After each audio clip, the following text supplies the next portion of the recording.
Morning, Farhan. Thanks very much for joining us on BlueNotes for what essentially is your first half-yearly report. You had just started the job for our full-year report last year. So given that relatively new position in the role, what was your overview of this interim result? That's a great question, Andrew. As I look at the environment in which we had to operate in the half, I actually think it was a very solid result. And I'll give you some highlights. I would start with net interest margins. In an environment which was perhaps the most competed across all our businesses in the first half of 22, I think our performance was actually quite exemplary. We managed margins tightly. There were lots of headwinds that we had to deal into, and we were able to offset those headwinds to a large extent with some of the actions that we undertook in terms of repricing deposits and in the manner in which we priced assets. So we feel quite pleased with the way that we had managed margins in the half.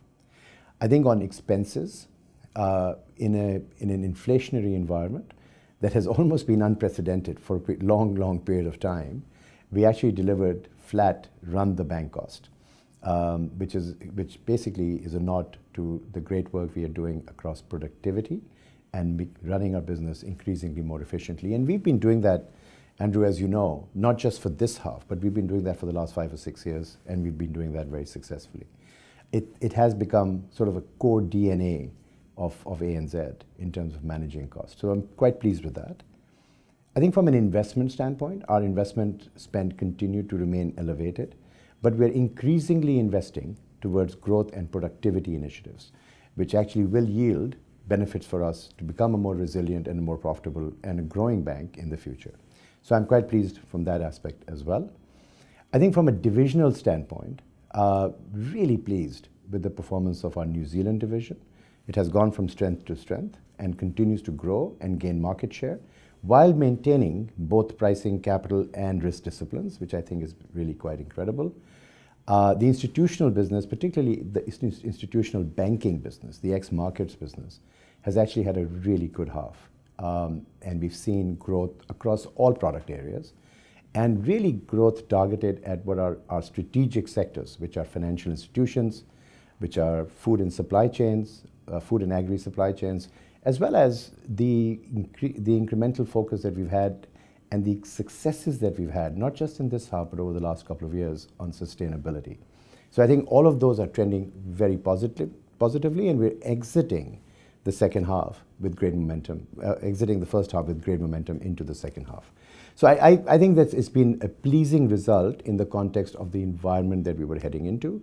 I think the area of work that still remains to be done, and we've made progress, is that we entered the half with our Australian home loan balance sheet shrinking. We committed to the market that we will turn that around in the half and we will get that back to growth again, which we have done. And we feel that we are tracking well towards getting back to system growth at some point in the second half of the year. So I think that there's been a bit of a mix of progress in some areas and great performances in others, and we just need to continue to build on that in the second half.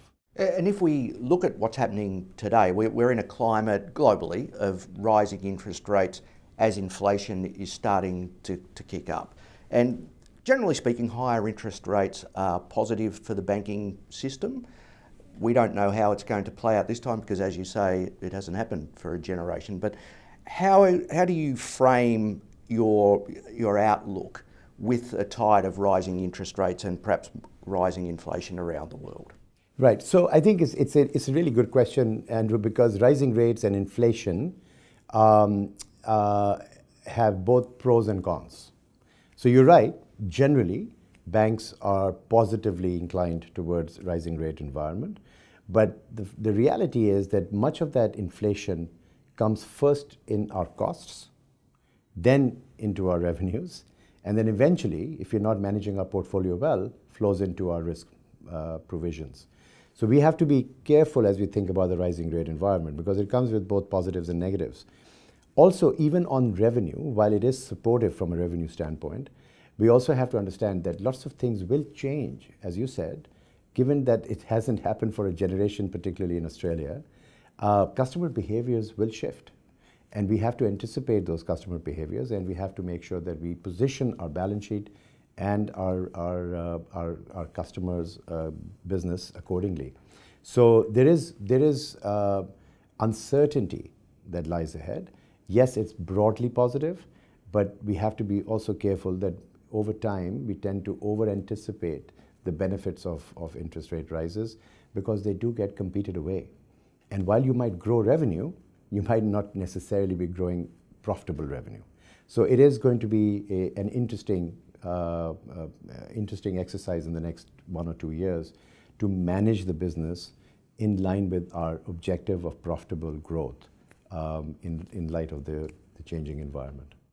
And along with cost management, another area where ANZ has delivered consistent results is capital generation and then particularly discipline around how that capital is used. Now, Shane Elliott today didn't announce any capital management initiatives, but can you talk us through the moving parts in how you think about capital? What are the factors at play here? No, thanks for that, Andrew. I think capital management actually has been a strength of ANZ for the last 6-7 years. In fact, we were the first bank amongst the big four in Australia to lead on capital management, and we've returned about $5.5 billion through capital management actions over the last few years. So I think that has been a trademark for us in terms of ensuring that we are managing our capital prudently from a shareholder point of view and allocating capital within our businesses prudently as well to achieve profitable growth. Now, we sit at a time where the environment is changing dramatically. While we have a very strong capital position and we are well above the unquestionably strong benchmark that is required by our regulators, we do think this is a time to reflect on the opportunities that are available to us in this shifting environment before we make capital return decisions. So at this point, we are in that process of evaluating the first and best use of capital from our shareholder perspective before making any decisions.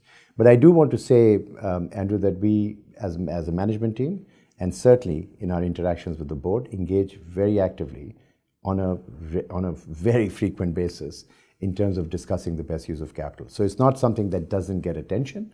It's something that we just have to evolve as we face into this environment. And of course, we'll keep the market informed on decisions that we make. Well, thanks very much, Farhan. We obviously will all look around at the uncertain global environment that's developing before us, but thanks very much for your time today. Thank you.